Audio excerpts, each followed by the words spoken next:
Bom dia, estamos de volta, depois de termos falado sobre dois tipos de governo eclesiástico. Estamos tratando dos vários tipos de governo eclesiástico. Na última aula nós focalizamos dois, estão lembrados? Falamos sobre o darbista e falamos sobre o anglicano. E o anglicano, como vocês também podem perceber, é muito mais conhecido do que o darbista. A gente não tem igrejas darbistas espalhadas pelo Brasil, mas nós temos igrejas episcopais em vários estados do nosso país, e também a gente conhece esse governo anglicano, uma vez que ele tem uma importância muito grande através do que aconteceu na Europa no século XVI. Então, o nosso próximo tipo de governo que vai merecer o nosso enfoque é o presbiterial, ou presbiteriano. Então, esse é muito conhecido porque praticamente no Brasil inteiro nós temos igrejas presbiterianas. Às vezes até do lado de uma igreja congregacional há uma igreja presbiteriana. Então, nós conhecemos muito bem a igreja presbiteriana. Talvez nem todos conheçam a sua forma de governo, e as pessoas admitem, e às vezes até afirmam, que todas as igrejas são iguais e mudam apenas o nome, o que não é verdade. Então, se a gente parar para estudar um e outro governo, chegaremos à conclusão de que há diferenças realmente bem consideráveis. É claro que há aspectos bem comuns, mas há também aspectos que não são assim tão comuns. Então, o que é o governo presbiteriano? Ou presbiterial, como estamos chamando? É o governo da igreja através dos presbíteros. Na igreja presbiteriana, quem tem ação de governo, administrativamente falando, são os presbíteros. Daí o nome presbiteriano. É um sistema realmente que provém do movimento calvinista, da reforma calvinista, implantada por João Calvino no século XVI. Ele foi um dos maiores reformadores da igreja. Ele implantou o sistema que foi absorvido pela Europa na época e depois transplantado para outras partes do mundo. E o Brasil foi naturalmente um desses países em que o presbiterianismo realmente chega, se implanta, e hoje nós temos espalhada pelo Brasil a igreja presbiteriana. Então, há duas classes, a classe docente e a classe regente de presbíteros. Então, os presbíteros docentes são os pastores, e os presbíteros regentes são aqueles que realmente auxiliam o pastor no governo da igreja. Em outras palavras, são aqueles que de fato governam a igreja. Numa igreja presbiteriana, quem recebe o membro, quem disciplina o membro, são os presbíteros, através do conselho, que é presidido, geralmente presidido pelo pastor. Acho que pode ser presidido por um presbítero, porque realmente o pastor está na mesma acepção do presbítero, apenas com a diferença de que ele é considerado realmente o docente, isto é, aquele que ensina, aquele que prega, aquele que tem uma formação específica para realmente o exercício dessas funções. Não quer dizer que outros presbíteros também não tenham, eles podem ter a formação, mas a igreja não reconhece todos os presbíteros como pastores. Ela distingue realmente o pastor do presbítero, embora saiba que realmente o pastor é também presbítero. Então, eles se valem de textos bíblicos, e eu vou citar pelo menos um deles. 1 Timóteo, capítulo 5, versículo 17. Na igreja presbiteriana há também diáconos. E aí a igreja tem os concílios. A igreja presbiteriana, dentro do seu sistema eclesiástico, dentro da sua forma de governo, tem os concílios. Eu vou detalhar de alguma forma aqui para que todos possam fazer uma distinção entre o que é o governo presbiteriano e, naturalmente, o nosso governo, particularmente congregacional. Então, eles têm o conselho. O que é o conselho? O conselho é aquele órgão de uma igreja local que é constituído pelo pastor e pelos presbíteros. Então, nós, congregacionalmente falando, não temos conselho de pastor e presbíteros, mas tem os presbiterianos. Daí eles formam o presbitério. O que é o presbitério? O presbitério são todos os pastores, ministros e um presbítero regente de cada igreja num determinado território. Então, nós não temos isso entre nós congregacionais. Então, eles têm o presbitério. O presbitério já é uma instituição que está acima da igreja, hierarquicamente falando. Então, quando o presbitério se reúne, estão presentes todos os pastores que estão naquela circunscrição, geograficamente falando, que são ministros, e cada igreja tem um presbítero regente que está representando a sua igreja. E isso eles se valem para essa informação de 1 Timóteo, capítulo 4, versículo 14.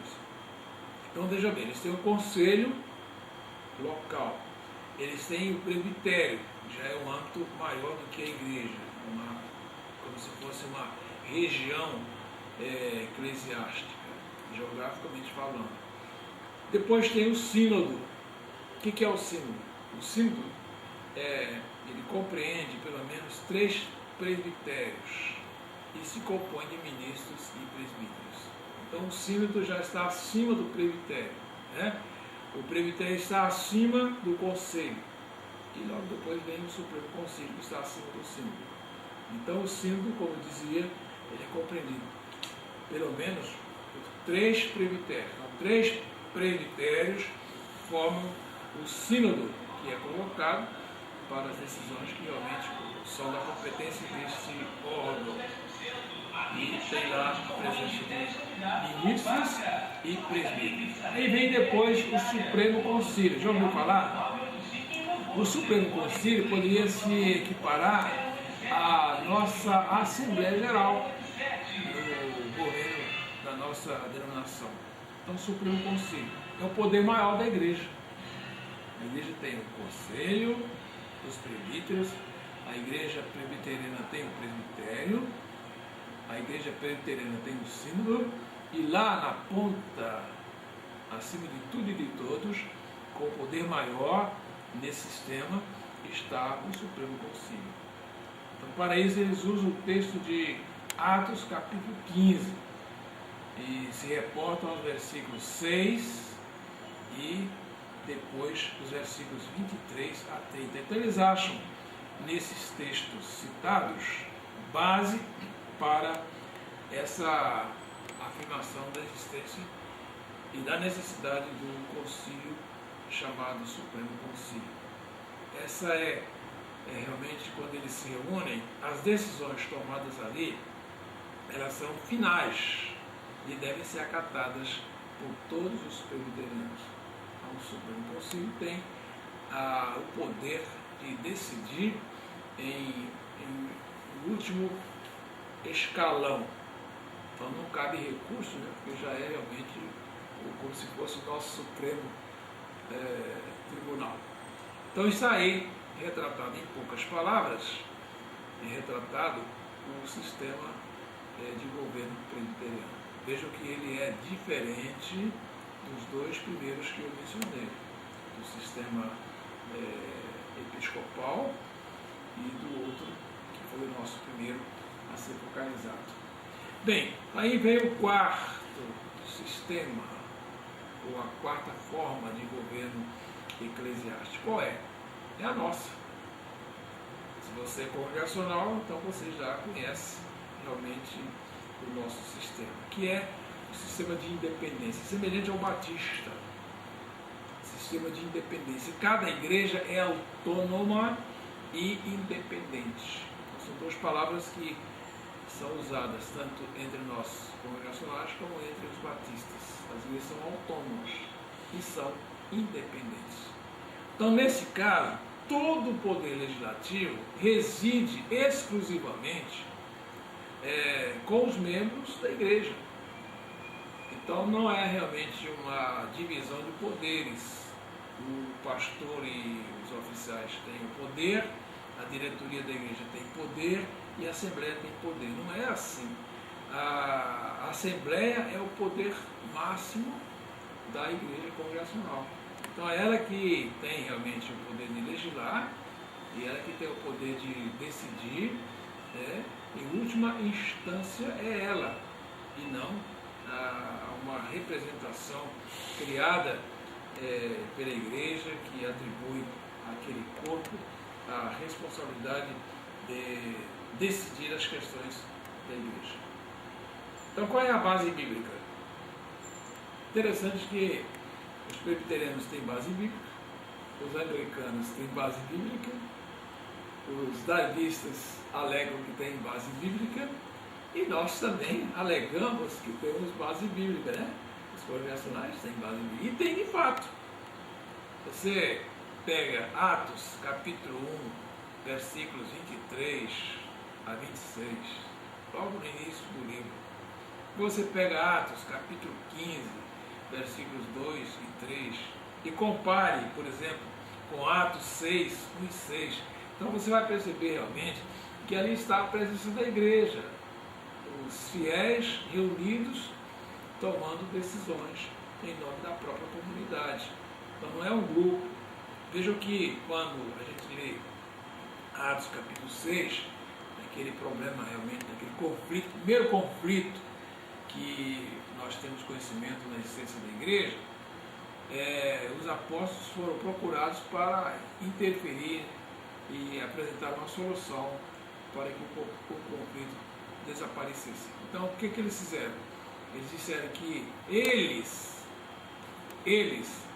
os fiéis, os crentes reunidos, escolhessem 7 homens com capacidade para fazer o trabalho que eles deveriam fazer, que não era o trabalho dos apóstolos.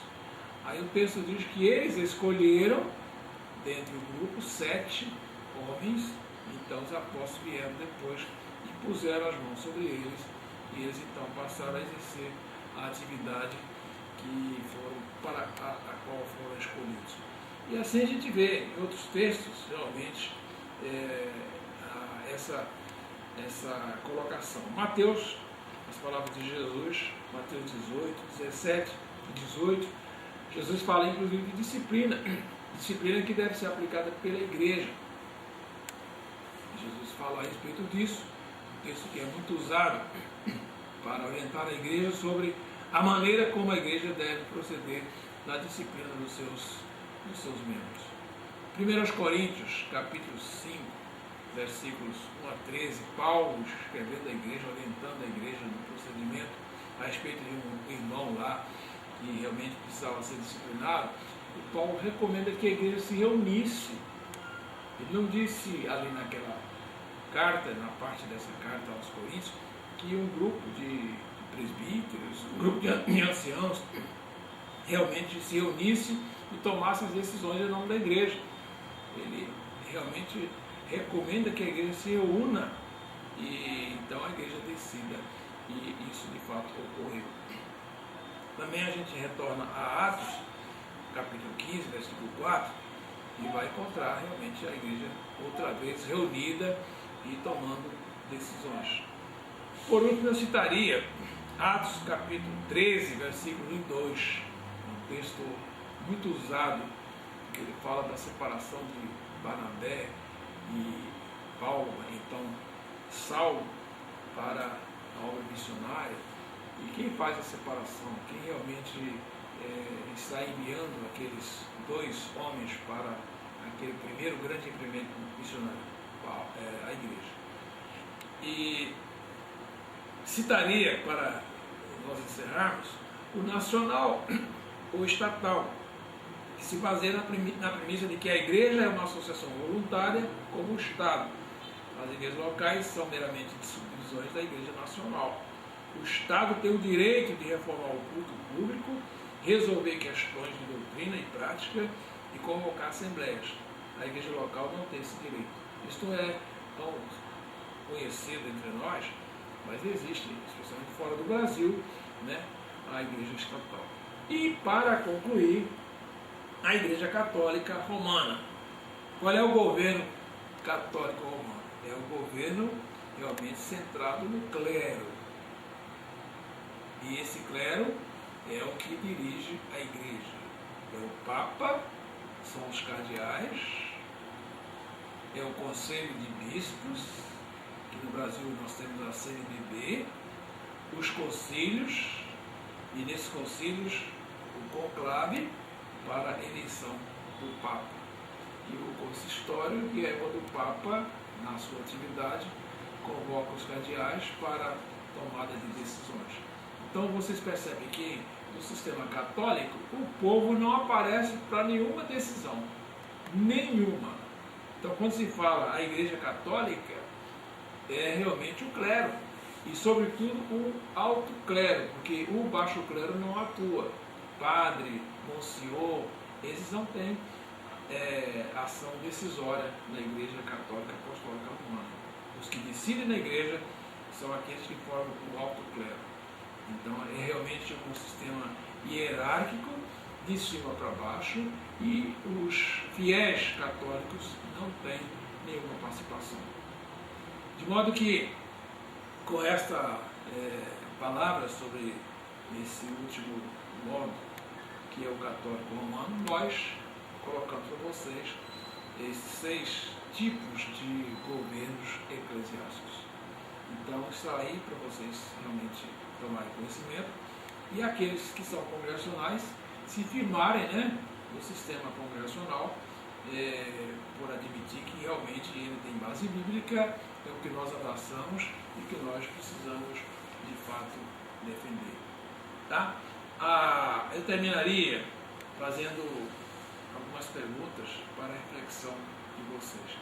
A Bíblia fornece elementos para todos esses tipos de governo? Segunda pergunta: um deles poderá ser considerado ideal? Por que tanta diversidade? O tempo e o amadurecimento da igreja tem influência nas formas de governo adotadas pelas comunidades de fé? Há pouco tempo eu ouvi o pastor Russell Shedd afirmando que nós temos no mundo cerca de 33 mil denominações. Eu fiquei assim espantado quando ele fez essa citação. 33 mil denominações evangélicas ao redor do mundo. No Brasil, não sei quantas. Congregacionais, eu sei que nós já temos, pelo menos pela última informação que eu tive, nós estamos entre 8 e 10 denominações congregacionais. E quantas são batistas? Né? Quantas são assembleianas? E etc. Então há uma gama enorme de denominações e de formas de governo também, pelo menos esses aqui. Talvez existam outros que eu pelo menos não conheço, né? Mas está aí uma amostragem para vocês. Espero que realmente tenhamos visto alguma coisa que nos ajude, e o meu desejo é que realmente vocês continuem estudando para saber de fato o que é comum entre nós evangélicos brasileiros e o que é realmente diferente entre um e outro evangélico congregacional na denominação que a gente diz que são as bandeiras, né, que a gente tem. Bandeira congregacional, que alguns chamam de currais, né? Curral congregacional, curral batista, curral presbiteriano, curral metodista e assim por diante. Deus abençoe vocês e até o nosso próximo encontro.